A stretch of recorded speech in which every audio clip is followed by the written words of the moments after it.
মুখ্যমন্ত্রী এখনো জেলের বাইরে রয়েছেন, শুধুমাত্র মানুষের কাছে এটা আগে পরিষ্কার হওয়া দরকার যে একে তাকে নানা রকম নির্দেশ দেয়, চুরি করো কিংবা খারাপ কথা বলো, ও একটু বেড়ে গেছে, চল ওকে একটু ঘুরিয়ে দে থানা, চল একটু খিস্তি মারিয়ে দে, প্যাক দিচ্ছে, প্যাক প্যাক প্যাক প্যাক করে প্যাক দিচ্ছে।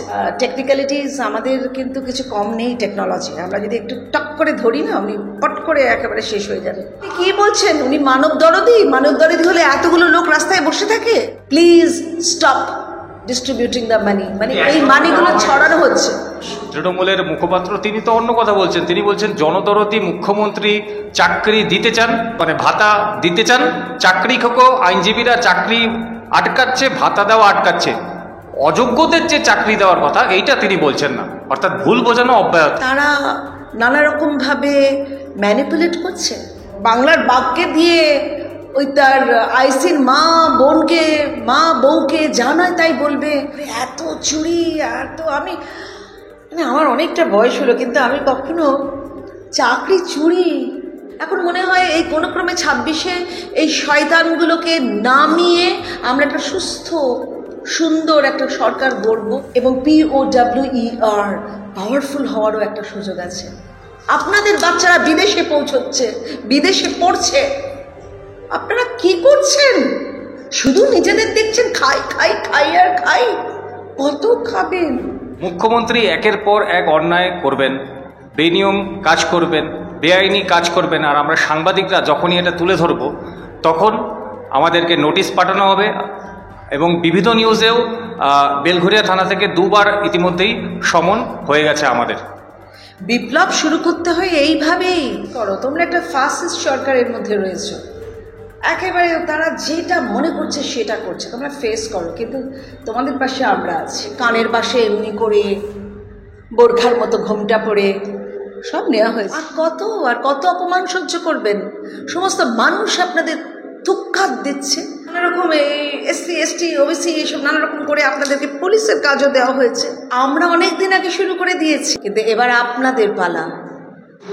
প্রথমে চাকরি চুরি, তারপর আদালতের নির্দেশে সেই চাকরি বাতিল হয়, তারপর মুখ্যমন্ত্রী মমতা বন্দ্যোপাধ্যায়ের নেতৃত্বে মন্ত্রীদের বেঞ্চ বা মন্ত্রিসভা তারা সুপার নিউমেরিক পোস্ট তৈরি করে প্রথমে অযোগ্যদের বাঁচানোর চেষ্টা করেন, আর তারপর এখন ভাতা দিয়ে যারা গ্রুপ C গ্রুপ D কর্মী তাদেরকে সন্তুষ্ট করার চেষ্টা চলছে। কি বলবেন? কিছু বলার নেই, তো পরিষ্কার 26-এর ভোটটা ওনার এখন পাখির চোখ।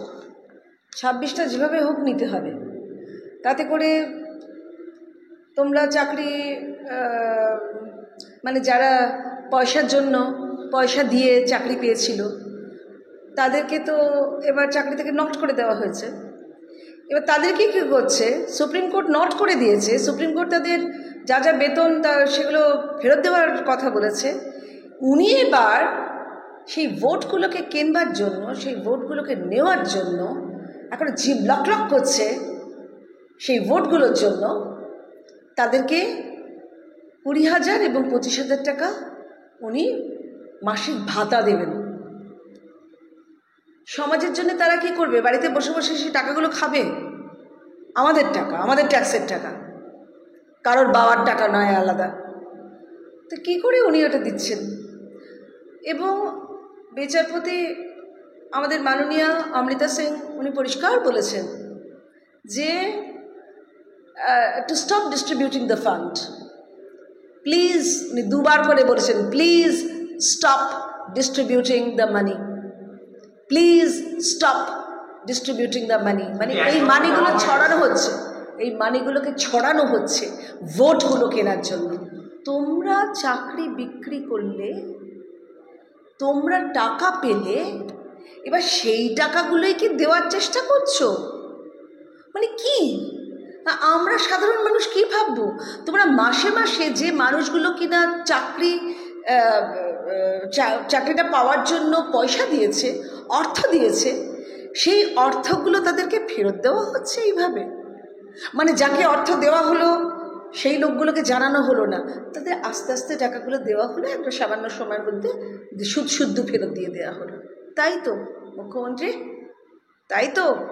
আমাদের ভাই একটু শিক্ষিত লেখাপড়া যারা এখনও টপ ফ্লোর আপনাদের মতো ফাঁকা হয়ে যায়নি, এবং আমরা ওই আপনাদের ভুল বোঝানোতে আমরা আর ভুল বুঝব না। অনেক ভুল বুঝিয়েছেন। What is this? কেন তারা বসে বসে চাকরির টাকাগুলো খাবে? কাদের টাকা খাবে? কারোর বাবার টাকা আমরা দিতে দেব না। এটা আমাদের ট্যাক্সের টাকা, আমরা দিতে দেব না। কিন্তু দিদি, কুণাল ঘোষ তৃণমূলের মুখপাত্র, তিনি তো অন্য কথা বলছেন। তিনি বলছেন জনদরদি মুখ্যমন্ত্রী চাকরি দিতে চান, টাকা মানে ভাতা দিতে চান। চাকরি খোকো আইনজীবীরা চাকরি আটকাচ্ছে, ভাতা দেওয়া আটকাচ্ছে। অযোগ্যদের যে চাকরি দেওয়ার কথা এইটা তিনি বলছেন না, অর্থাৎ ভুল বোঝানো অব্যাহত। এ বাবা কুণাল ঘোষ, আপনি কথা বলাটা বন্ধ করুন। মানে আগে বাতেলা হতো, এখন তো আপনি পুরো ঘেটে ঘ করে দিচ্ছেন। মানুষগুলো কি বোকা? মানে পশ্চিমবঙ্গবাসী কি বোকা? আপনি কি বলছেন? উনি মানব দরদি হলে এতগুলো লোক রাস্তায় বসে থাকে? উনি মানব দরদি হলে মেয়েদের এইভাবে অপমানিত হতে হয়? উনি মানব দরদি হলে, উনি যাকে বাংলার বাঘ বলেন, তিনি ওই বাংলার বাঘকে দিয়ে ওই তার আইসির মা বউকে যা নয় তাই বলবে, পশ্চিমবঙ্গের মহিলাদের সম্মান নষ্ট করবেন? কিসের মানব দরদি ভাই? তাকে তো একটু তিরস্কার করা হলো না? তাকে তো একটু ক্লোজ করা হলো না? আর এই কুণাল ঘোষ, আপনি তো অনুব্রত সম্পর্কে একটা কথাও বললেন না। এখন স্পিকটি নট জিপ কেন? কিসের জন্য? কি আপনি, আমি বুঝতে পারছি না। আপনার জিভটা এত মোটা হয়ে গেছে, চেটে আর তো কিছু নেই। মানে আমি বলছি, মানে আমি পশুপ্রেমী, হ্যাঁ আমি পশুপ্রেমী, আমি তাদের জীব জানি। আমরা খড়খড় করছে। তা কুণাল ঘোষ, আপনি কেন এরকম করছেন? কদিন আগে তো আপনিই বলেছিলেন এই মুখ্যমন্ত্রী নাকি ভয়ঙ্কর বেনিফিশিয়ারি। এবার আপনি ভয়ঙ্করভাবে একেবারে পুরো টার্ন নিয়ে নিয়েছেন। কি বলবো আপনাকে? আপনার সম্বন্ধে কথা বলা মানে কি আপনাকে ফুটেজ দেওয়া? আপনাকে ফালতু ফুটেজ দিতে আমরা বাংলার মানুষের রাজি নই। দিদি, আমি বলছি যে মুখ্যমন্ত্রীর একের পর এক সিদ্ধান্ত, সেটা বিজ্ঞপ্তি হতে পারে, সেটা অযোগ্যদের ভাতা দেওয়া হতে পারে, অথবা এর আগে আমরা দেখেছি যে ওবিসি সংরক্ষণ সার্টিফিকেট সেগুলো বাতিল হয়েছে, আবার নতুন করে করতে দেওয়া হয়েছে। আজকে বিরোধী দলনেতা শুভেন্দু অধিকারী তিনি প্রশ্ন তুলেছেন যে এই যে সমীক্ষা, এতেও গণ্ডগোল রয়েছে। আমি বলছি একের পর এক বেআইনি কার্যকলাপ, মামলা হবে। মুখ্যমন্ত্রী তো নিশ্চয়ই জানেন, নাকি জানেন না? যদি না জেনে থাকেন তাহলে তো তার এই পদে থাকার যোগ্যতা নেই, আর যদি জেনে থাকেন তাহলে এটা কি শয়তানি ছাড়া অন্য কিছু আপনার বলে মনে হয়? না ভাই, আপনি তো বলেই দিলেন। আপনি তো আমার মুখের কথাই বললেন, শয়তানি। This are absolutely evil steps. আর এইরকম একটা ইভিল মানুষ, ইভিল মাথাওয়ালা মানুষ, তার whole cabinet evil, whole cabinet. তাহলে ওই যে কি বলে, কি সুপার নিউমেরিক পোস্ট, এই সুপার নিউমেরিক পোস্টের ব্যাপারটা তো হোল ক্যাবিনেট হয়ে এসছিল। মানে অযোগ্যদের কিভাবে চাকরি দিয়ে ভোটটা আদায় করা যায়। আপনারা না ভোটটা আদায় করবার জন্য কি করছেন বাপরে বাপ। সিনেমাটা তো শেষ করে দিয়েছেন, বছরে 25টা সিনেমা হয় না। এই যে যারা ইন্ডিপেন্ডেন্ট ডিরেক্টরস, তারা কিন্তু জিতে গেছে যে আমাদের যে লোকগুলোকে লাগবে সেই লোকগুলোকে নিয়ে আমি কাজ করব, কিন্তু করতে দিচ্ছে না। কারণ মমতা ব্যানার্জির আশীর্বাদের হাত রয়েছে বিশ্বাস কোম্পানির উপর। কি অবিশ্বাসের কাজ করে চলেছে। আমাদের প্রডিউসারগুলো, যারা ইন্ডিপেন্ডেন্ট প্রডিউসার, তারা সব পালিয়ে গেছে, তারা নেই। আমরা যারা মোটামুটি ভালো কাজ করতে চাই, আমরা সেই লোকগুলোকে ডাকছি, হাত জোর করে বলছে আপনারা ভাই বম্বে আসুন, আপনারা অন্য জায়গায় আসুন, আপনাদের বাংলায় আর যাবো না। ছি। হিরালাল সেনের বাংলা, যাদেরকে দিয়ে আমরা ছবি শুরু করেছিলাম, হ্যাঁ, রাজ কাপুরের বাংলা, এখান দিয়ে কাজ শুরু হয়েছিল।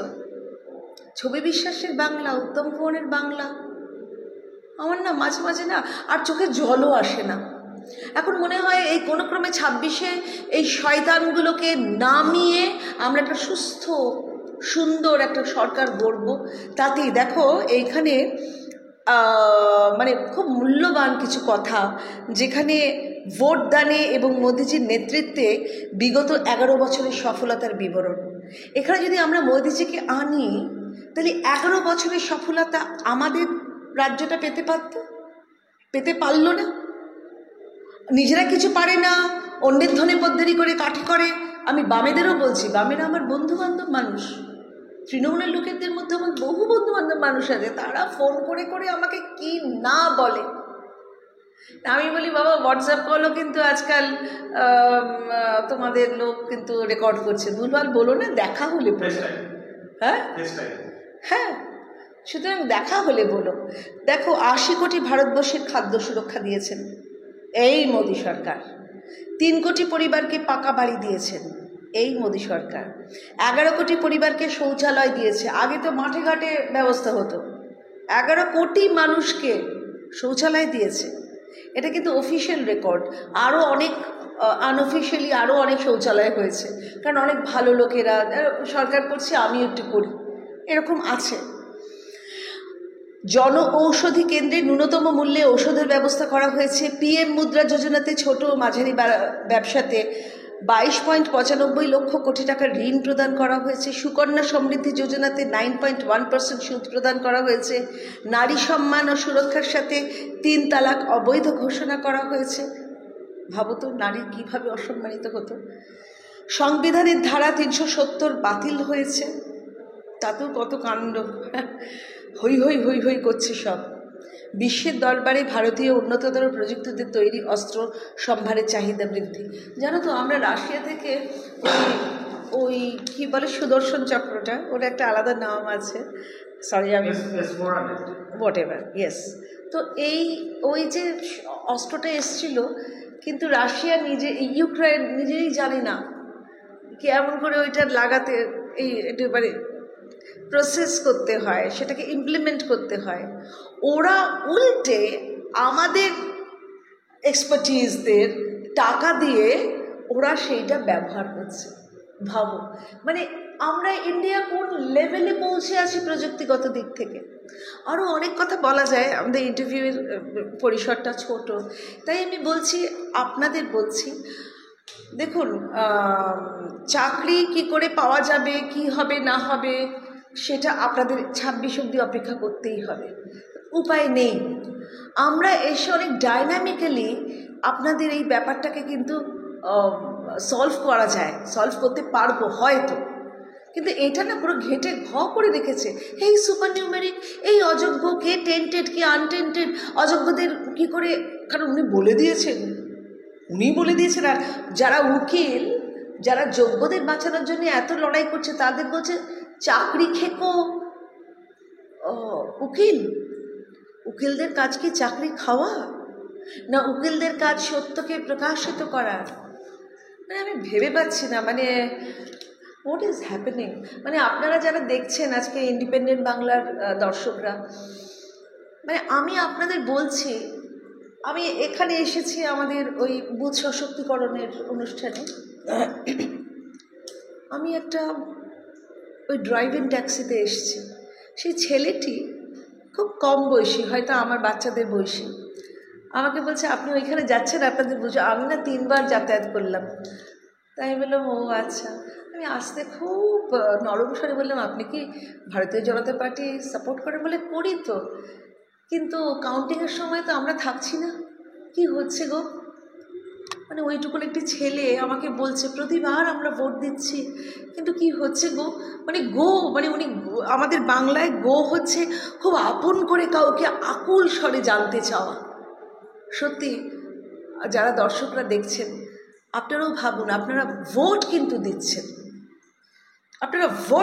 কিন্তু কাউন্টিংটা কি হচ্ছে? কাউন্টিংয়ের সময় কি তারা নানা রকমভাবে ম্যানিপুলেট করছে? দেখুন, আমি একটা গরিব মানুষ, আমাকে ভুম করে কেউ যদি 5-6 লক্ষ টাকা দিয়ে দেয়, তখন আমি মনে করব ঠিক আছে, একটু চোখ বুজিয়ে থাকলে ক্ষতি কী। আমি না সমস্ত বিজেপির আমার সেনাদের বলবো, এটা কিন্তু আমাদের শুধু ভাতের লড়াই নয়, এটা আমাদের অস্তিত্বের লড়াই।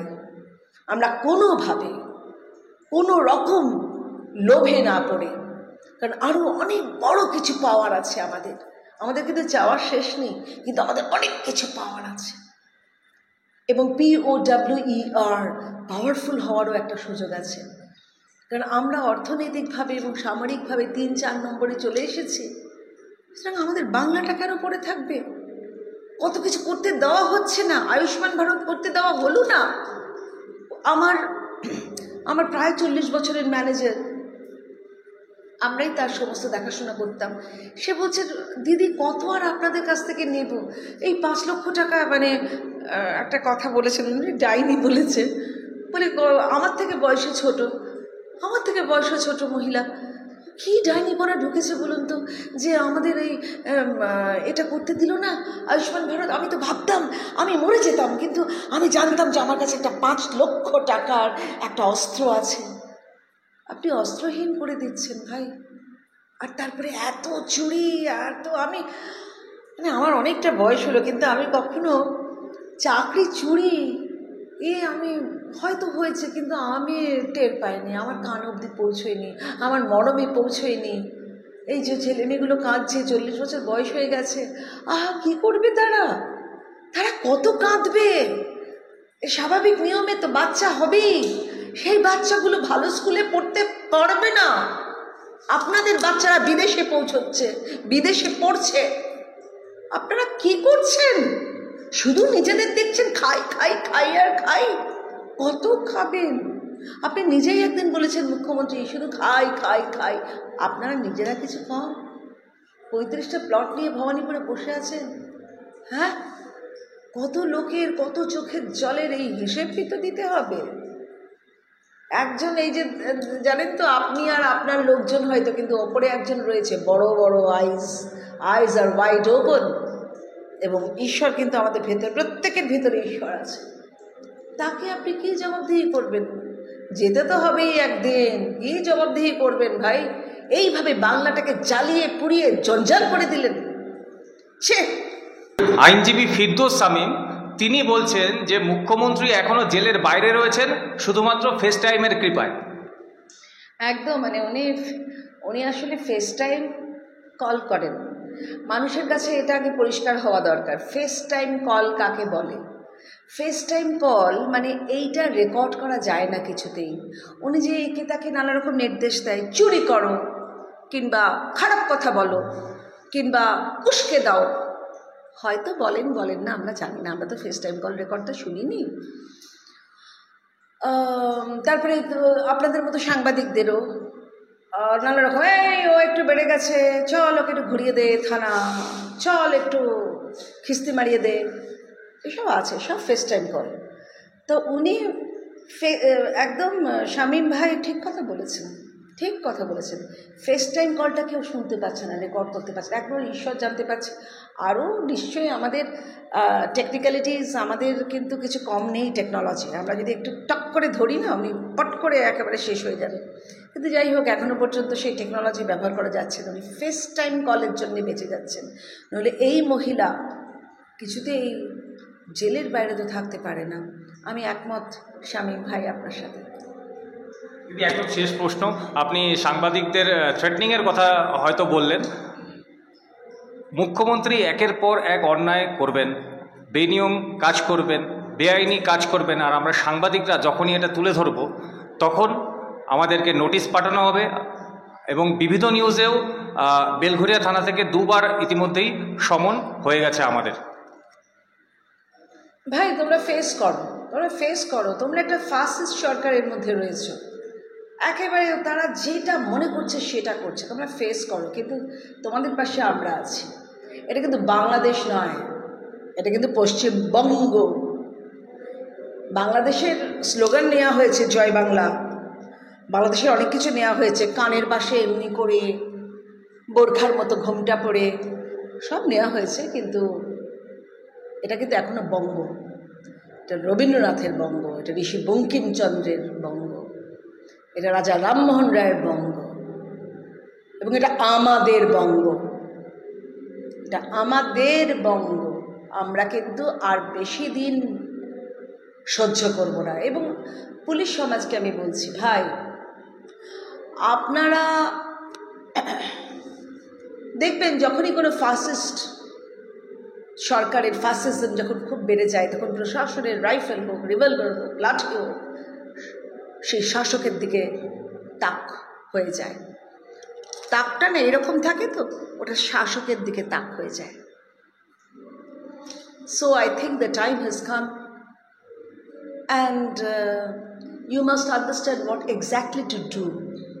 দেখুন, এই যে কুণাল চাটছে, এবার আপনাদের লোকে কি না বলছে, আপনাদের মা মাসি তুলে যা নয় তাই বলছে, কিন্তু আপনারা দাঁড়িয়ে পড়তে পারছেন না। আপনারা দাঁড়ান, সকলে মিলে দাঁড়ান। রেভলিউশন এইভাবে শুরু হয়, বিপ্লব শুরু করতে হয় এইভাবেই। আমরা অনেক দিন আগে শুরু করে দিয়েছি পুলিশ, কিন্তু এবার আপনাদের পালা। আর কত অপমান সহ্য করবেন? সমস্ত মানুষ আপনাদের থুক্কার দিচ্ছে, আপনারা কি থুক্কার পাওয়ার যোগ্য? আগে আপনাদের কি স্কটল্যান্ড ইয়ার্ডের মতো আপনাদের বলা হতো পশ্চিমবঙ্গের পুলিশ, এখন আপনাদের থুক্কার দিচ্ছে। পুলিশ দেখলে প্যাক দিচ্ছে, প্যাক প্যাক প্যাক প্যাক করে প্যাক দিচ্ছে। ভাল লাগছে? হ্যাঁ, আমি কিন্তু আপনাদের কাছে অনেক উপকৃত, কারণ আমি ছোটোবেলা থেকে এই বাইরে বাইরে বাইরে বাইরে শো করতাম। তখন তো আর বাউন্সার, তখন তো আর এই সমস্ত সিকিউরিটি ছিল না, তখন আপনারাই আমাদের সিকিউরিটি ছিলেন। কীভাবে ওখান থেকে সেই মনে আছে আপনাদের সাথে কত বন্ধুতা হয়ে যেত। রাত্রির বেলা একটুখানি রুটি আলু ভাজা খাচ্ছি, একটু খান না স্যার, আপনারা খান না, অনেকক্ষণ ধরে আমাদের সঙ্গে রয়েছেন। আর না না না না আপনারা বলতেন না না, কোনো পয়সার আমি দেখিনি যে আপনারা হাত পেতে এইভাবে টাকা চাইছেন। তারপর যেই বড় হলাম দেখছি পুলিশ হাত পেতে টাকা চাইছে, তারপর দেখছি শাসকের কথা শুনছেন, শাসক যা বলছে তাই। তারপর আপনাদের মধ্যে অনেক মুসলমান ঢোকানো হয়েছে, ওইসব নানা রকম এসসি এসটি ওবিসি এইসব নানা রকম করে আপনাদেরকে পুলিশের কাজও দেওয়া হয়েছে। ঠিক আছে, মুসলমানরাও আমাদের বন্ধু, কিন্তু তাদের পুরো মগজের মধ্যে মগজটা ধোলাই হয়ে গেছে। তারা আমাদের হিন্দুদের দিকে বিষাক্তভাবে দেখছেন, আমাদের অত্যাচার করা হচ্ছে, অত্যাচারিত হচ্ছে আমরা।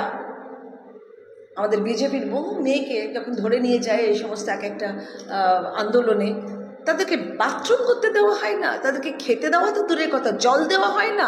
মেয়েদের নানা রকম শারীরিক সমস্যা থাকে, তাদেরকে কোথাও যেতে দেওয়া হয় না। কি অদ্ভুত অত্যাচার! এবং খিস্তি মারা হয়, খিস্তি। আমরা নারী সমাজ কোথায় দাঁড়িয়ে আছে এই সমাজে, এই সরকারে? It has to be changed. 26 অব্দি অপেক্ষা করবেন না পুলিশ। এবার আপনাদের কথা বলছি, আপনাদের বলছি, this is a straight appeal to you. এখনো পর্যন্ত আপিল বলছি, এরপরে কি বলবো আমরা জানি না, কিন্তু প্লিজ আপনারা শুধরে যান। আপনারা যদি না শুধরান তাহলে কিন্তু বাংলা আবার সেই খপ্পরে পড়ে যাবে। এবং আই ডোন্ট নো আমরা কোথায় যাব। আমি ছোটোবেলা থেকে রোজগার পাতি করে একটা জায়গায় দাঁড়িয়েছি, একটু সামান্য হলেও একটু ঘরবাড়ি করেছি। এইসব ঘরবাড়ি নিয়ে নেবে? হ্যাঁ, বলবে এটা আমাদের প্রপার্টি। সেই ওয়াকিফের সঙ্গে আপনারা রয়েছেন, আপনি রয়েছেন, এই চলো আগুন জ্বালিয়ে দাও, মূর্তি তৈরি করে তাদেরকে মেরে ফেলো। আহা হা হা হা, ভাবতে পারি না, আমি ভাবতে পারি না। সুতরাং আমার অনেকটা নজর থাকবে ভাই পুলিশ সমাজের উপর। বহু পুলিশ, নিচুর তলার পুলিশ রাস্তায় ঘাটে যাদের সাথে দেখা হয়, তারা ফেড আপ এবং আমাকে বলে কবে আসছেন আপনারা, আপনার কথা শুনতে খুব ভালো লাগে, কবে আসছেন। কথাই বলতে পারছি, কিন্তু কাজে কতটা করে দেখাতে পারবো তার জন্য আপনাদের সহযোগিতা আমাদের প্রয়োজন।